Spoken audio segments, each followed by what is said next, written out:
Hi guys, welcome to the showcase for the new DLC weapons and manuals.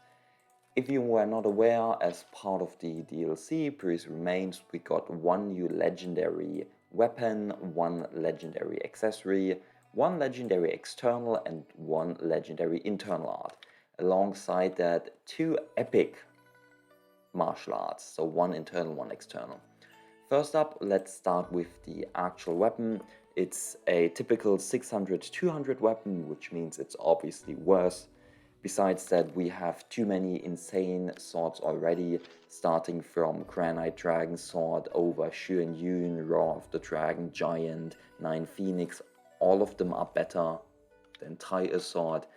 Only advantage it has is it can be obtained rather early, but if you allow homestead transfer, it becomes pointless. So I don't know how to judge it.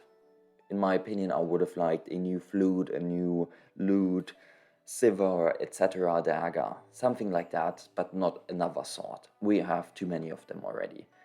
Besides that, we have a new accessory, the Sunshine Phoenix Crown. Very underwhelming. Only advantage it has is it gives 350 max MP, so you can equip it for like 2 seconds to then learn a legendary manual and like an internal manual, and then you de-equip it again. And if you have the Lotus Gem Pendant, which is a day 4 or so epic accessory, it does more HP recovery the moment you hit, I think, 4000 HP, and I'm level 100 with 10 constitution, which is relatively little, no armor, which grants me like real HP, and I'm almost at that.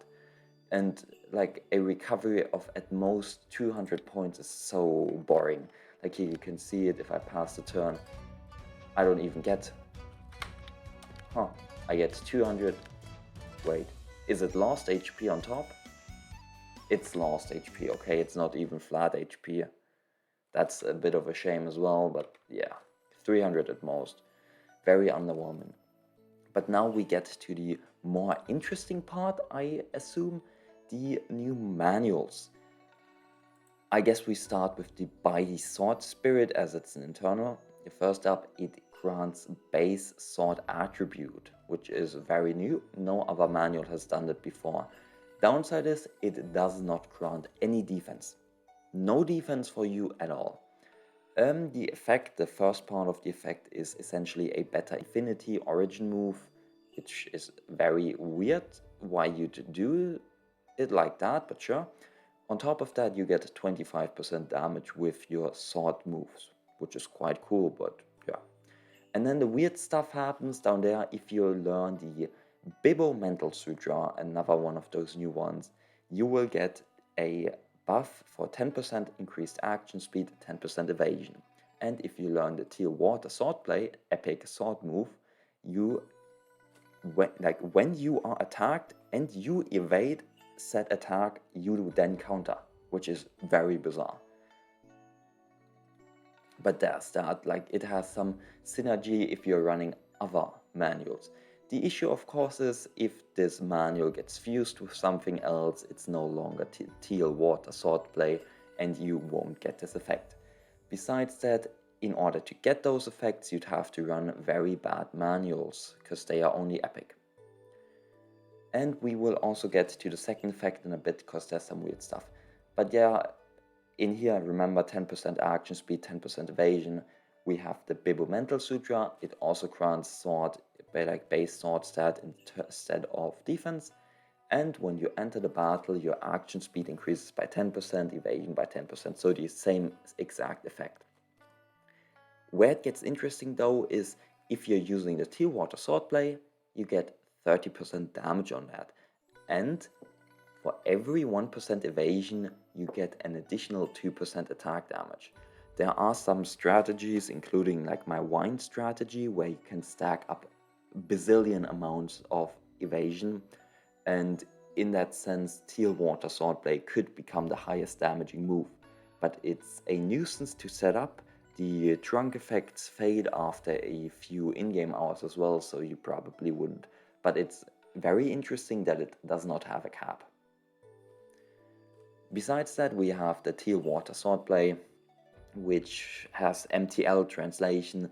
The more an enemy is attacked at the same time, the more concentration is reduced. We never had something like concentration, but it's chi, so they are slowed down, but against a singular enemy it's only -20.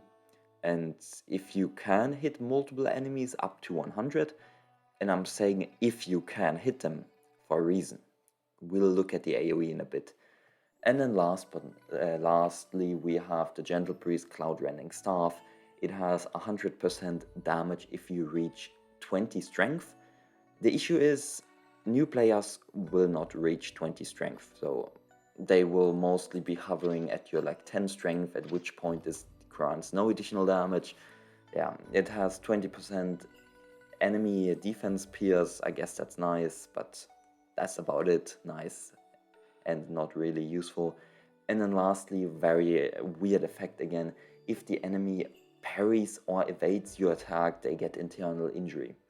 You typically want to prevent the enemy from evading or parrying your attack, such as like Teal Water Sword reducing their evasion.